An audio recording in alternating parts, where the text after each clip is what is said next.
Vamos lá, pessoal. A aula hoje é sobre linguagem não verbal e textos sincréticos. O que seria isso? Bom, quando a gente pensa em texto não verbal, a gente tem que automaticamente lembrar que esses textos não têm palavras.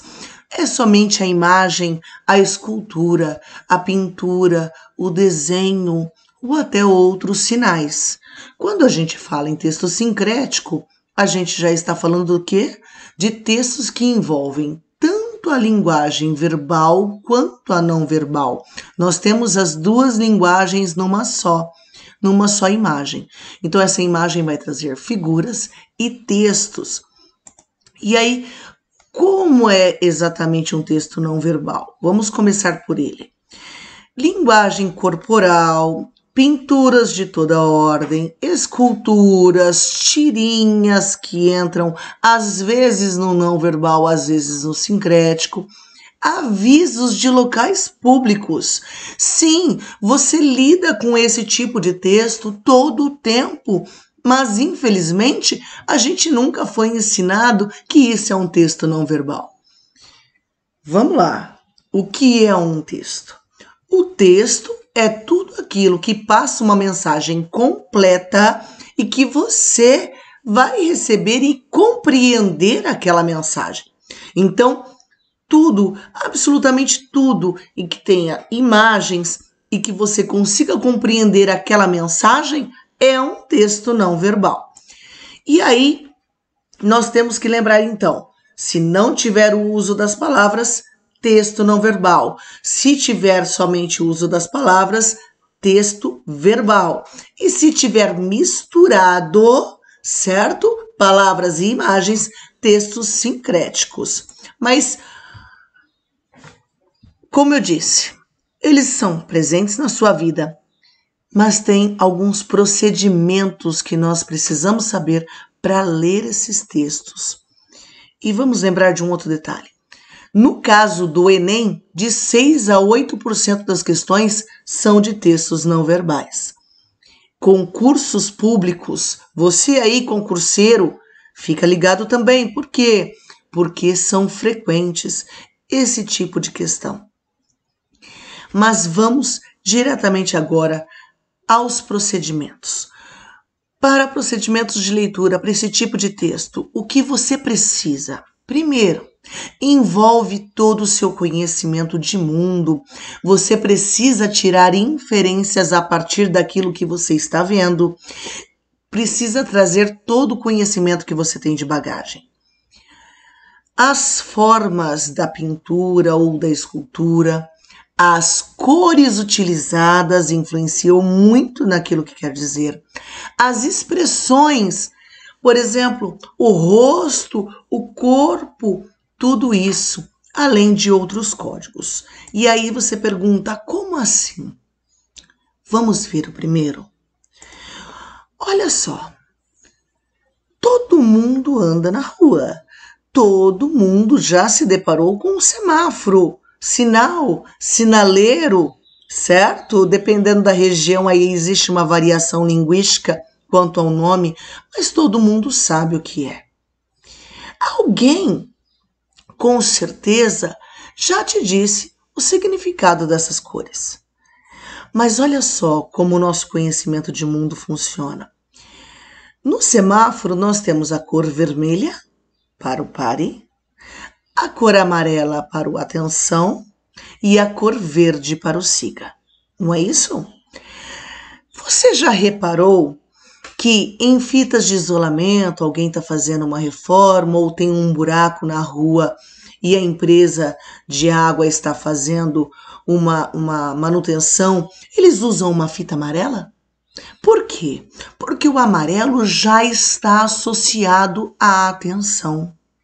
Da mesma forma que quando você vê o vermelho, você já pensa, opa, parei, é um sinal de alerta, porque o vermelho já nos traz isso aí. Perceberam como funciona? Isso é uma linguagem não verbal, uma mensagem transmitida a você constantemente. Quer ver uma outra que com certeza você também já viu? Esta aqui.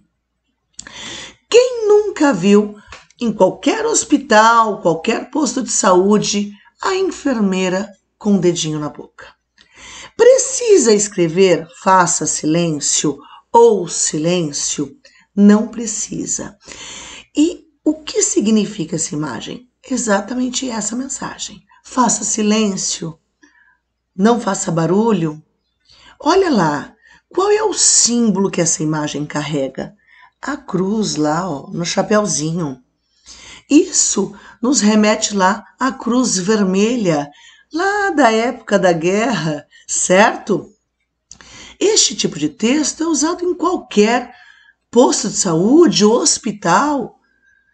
E olha só, não tem palavra, mas esse outro, olha aqui, além da imagem, essa aqui, ó, todo mundo conhece isso aqui. A mãe já deve ter feito. A professora? Por quê? Porque é um símbolo, é um sinal de fechar a boca, fazer silêncio. Então perceba, também é um texto não verbal com uma mensagem completa nele.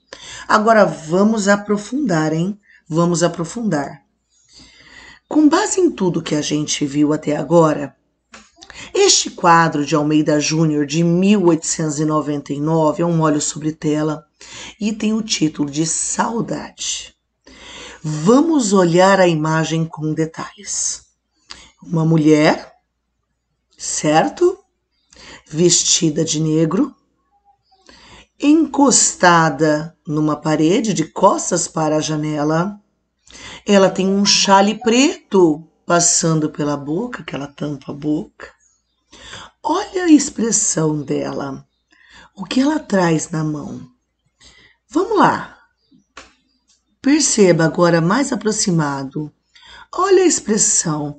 Percebam a sobrancelha dela arqueada. Olha a cor da roupa. Essa cor de roupa, o que denota? O que você traz de inferência da roupa preta? Esse retrato que ela segura ou essa carta, né? A gente presume que seja um retrato associado ao título do quadro, Saudade. E aí? O que você pode tirar de inferência sobre isso? Que é uma mulher que perdeu alguém muito querido, está com saudades e está chorando. Eu não consegui aproximar muito bem a imagem, mas na face dela escorre uma lágrima. Percebam que o quadro em si traz uma mensagem bastante completa. A gente só precisa saber analisar isso. E os textos sincréticos, como ler? São os mesmos procedimentos do texto não verbal? Pois é, aqui nós temos uma misturinha. Por quê? Normalmente, os textos sincréticos ou eles vêm com cartazes, propagandas e publicidades ou nas tirinhas e charges. Como que eu faço então? No caso de uma tirinha, eu vou olhar quadro a quadro, imagem por imagem, construindo um significado geral. Você tem que olhar o fundo da imagem, que é o segundo plano, e o primeiro plano. Objetos, cenários, as pessoas, tudo que a imagem traz. Verifique se há um texto verbal em algum dos quadros, certo? Observe a intertextualidade. Como eu falei lá nos fatores da textualidade, a aula vai ficar aqui em cima, o card. Se você não assistiu, fica aí para assistir. Faz bem, tá? É bastante útil. Todo texto, toda conversa, tudo que a gente traz para a vida tem uma intertextualidade. Ela pode estar implícita ou explícita. Ela pode estar dentro do texto sem que esteja ali para você ver, ou ela pode estar diretamente ali bem explícita para você ver que há uma intertextualidade. Relacione o seu conhecimento de mundo com as imagens ali. E por fim, veja as expressões, os gestos, as cores e associe, tá? O texto verbal com não verbal. Olha o exemplo que eu trouxe. uma tirinha de Mafalda, eu adoro Mafalda. Mafalda faz parte aí das provas de língua portuguesa com bastante maestria, né, meus alunos? Olha lá, nós temos no primeiro quadro a Mafalda no chão, brincando de casinha, ó, ela tá com panelinhas, e nós temos um homem atrás dela, que a gente presume que seja o pai. Ele está indo para a estante. Ele pega, no segundo quadro, um livro. Percebam, ali eu já tenho um texto verbal, dicionário, bem grande para a gente não errar. Ele vê alguma coisa. No terceiro quadro, percebam, ele já guardou o livro e está saindo. Ela fica com a mesma cara de espanto, sem entender nada. O que ela fala no último quadro, olha lá a expressão dela gritando. Desse jeito você nunca vai terminar de ler um livro tão grosso. Aí vem as perguntas. O que a Mafalda quis dizer? Ela entendeu o que o pai estava fazendo? Qual que era a intenção do pai? Vamos lá. Alguém que pega um dicionário, pega para ler o livro completo? Ou pega só para pegar um significado?